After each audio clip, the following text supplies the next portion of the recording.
अनेक प्रतिभार व्यक्तित्व पूज्य प्रोफेसर डॉक्टर हरिहर पट्टनायक जन्म 20 अगस्ट 1924 मसीहा तिरोधान 22 नवेम्बर 2005 मसीहा एकाधारे जड़े वैज्ञानिक शिक्षाविद लेखक एवं स्वाधीनता संग्रामी थिले प्रोफेसर डॉक्टर हरिहर पट्टनायक। ओडिशा माटी को लंडन गवेषणागार को नहीं उद्भिद विज्ञान जगत रे एक इतिहास सृष्टि करथिले डॉक्टर पट्टनायक।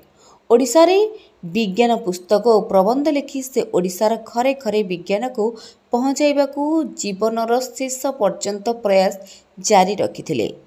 जड़े छात्र बत्सल शिक्षक भावे से तांको छात्र छात्री मानक मध्यरे प्रात स्मरणीय होई रही जाइछंती।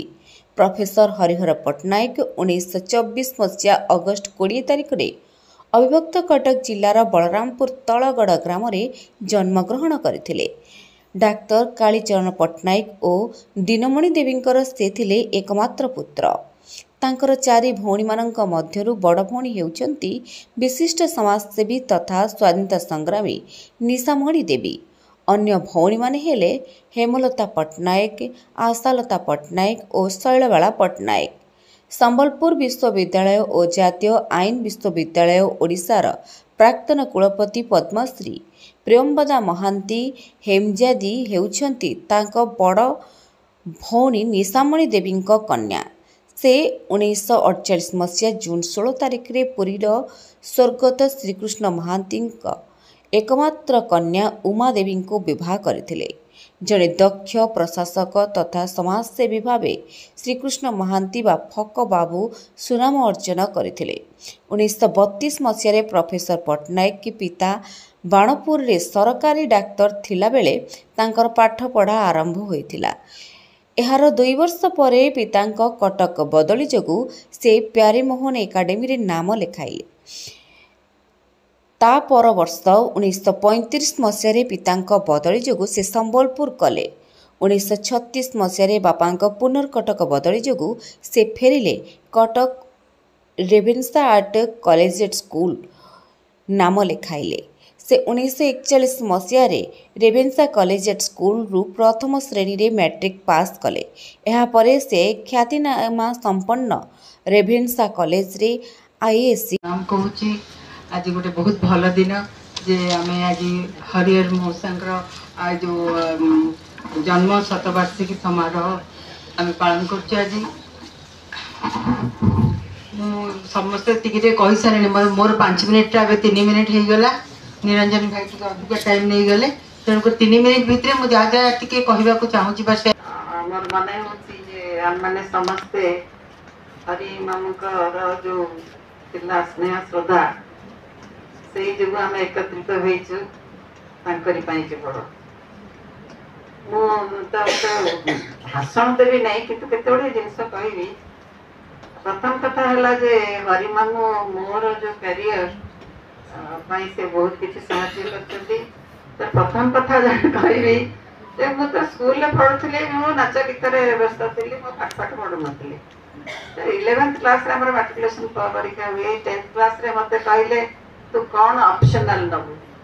मु पचारली ऑप्शनल माने कौन कहले सेटा गोटे नबा को पड़िबो। मु घरे जाई करी कहली मु कहले ऑप्शनल गोटे कौन कहला नै नबा को। तो हरिमा शासना एवं गोटे गर्व र अन्यतम कारण तांकु हम सुशी सशस्त्र स्वच्छ भाव में मानपत्र भोट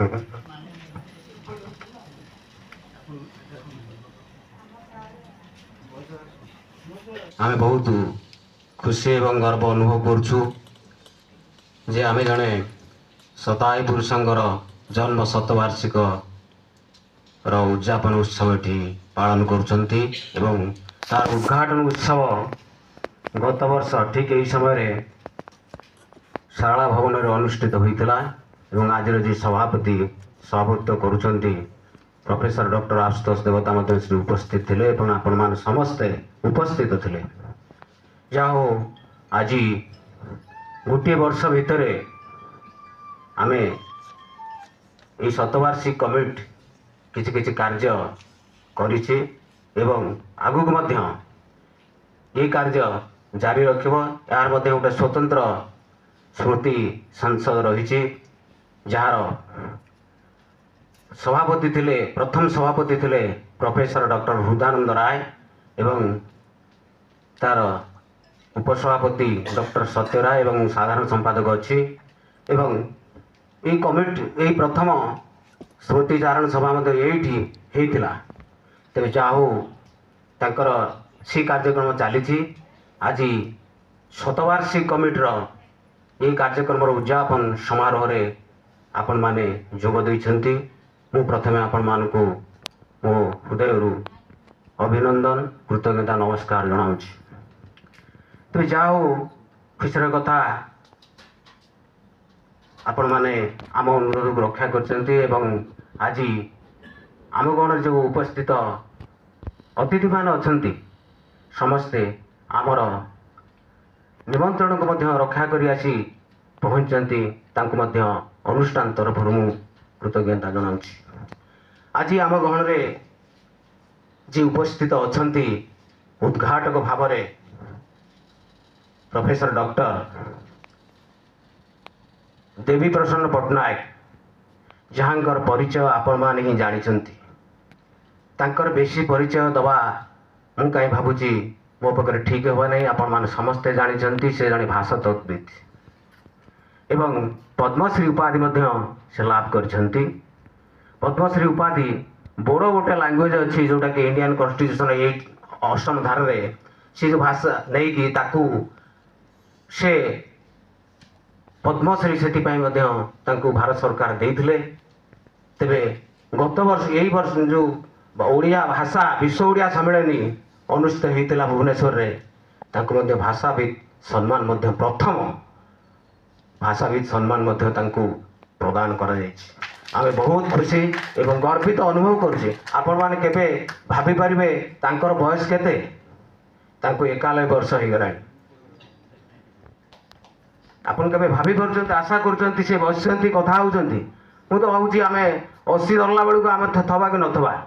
ଆ ଭିତରେ କେତେ ଜଣ 80 ଥିବେ, କେତେ ଜଣ ପାର ହେଇବେ କହିହେବ ନାହିଁ। କିନ୍ତୁ 91 ବର୍ଷରେ ବି ସେ ଚଳଚଞ୍ଚଳ ହୋଇ ଆସିଛନ୍ତି, ଆମ ନିମନ୍ତ୍ରଣ ରକ୍ଷା କରିଛନ୍ତି ଏବଂ ପ୍ରଥମେ ଆସି ପହଞ୍ଚିଛନ୍ତି। ତେବେ ତାଙ୍କ ସମ୍ପର୍କରେ ଆମେ ଯେତେ କଥା କହିଲେ ବି ଆମେ କମ୍ ହେବ, କାରଣ ସମସ୍ତେ ଆମେ ତାଙ୍କୁ ଜାଣିଛନ୍ତି। ଭାଷାତତ୍ତ୍ୱବିତ୍ କହିଲେ ଦେବୀ ପ୍ରସନ୍ନ ପଟ୍ଟନାୟକ, ଆଉ କିଛି ନୁହେଁ, ଗୋଟିଏ ନା ଯଥେଷ୍ଟ। ତେବେ ସେ ଆମ ଅନୁରୋଧ ରକ୍ଷା କରିଥିବାରୁ ମୁଁ ତାଙ୍କୁ ଅନୁଷ୍ଠାନ ପକ୍ଷରୁ ନମସ୍କାର ଓ ପ୍ରଣାମ ଜଣାଉଛି। ଆମ ଗଣରେ ଆଜି ଯେ ମୁଖ୍ୟ ଅତିଥି ଭାବରେ ଯେ ଯୋଗ ଦେଇଛନ୍ତି ରଘୁନାଥ ଆଚାର୍ଯ୍ୟ,